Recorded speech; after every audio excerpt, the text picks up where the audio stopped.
Yakima police says the FBI and the U.S. Marshals helped bring the search for the suspected shooter to a conclusion. This afternoon, the shooter was found with a self-inflicted gunshot.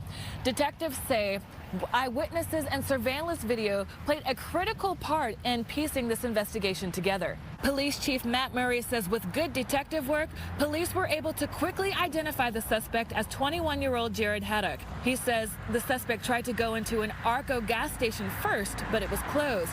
He walked across the street to the Circle K, opened the door, and immediately starts shooting. Two customers, a man and a woman, were getting food and were shot and killed. The chief says a man was outside sitting in his car. The suspect walked over to that person and shot and killed him. The suspect walked across the street to where his own car was parked and shot it several times because he was locked out. Then he drove away. Detectives tracked down his car at his home where the SWAT team suspected he was barricaded inside. SWAT spent several hours there trying to communicate, but with no response. The chief says through investigation, it actually turned out the suspect was out and about in the community in a different car with a semi-automatic gun and a large amount of ammunition. He says the suspect was near the local Target around 2:15, where he approached a random woman asking to borrow her cell phone to call his mother. The chief says during that emotional call, the suspect told his mother that he killed the three people and was thinking about turning the gun on himself.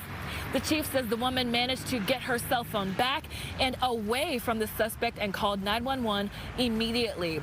The chief says moments later, the suspect was on foot when he shot himself. He says first responders spent an hour trying to save his life, but he died near the local Target.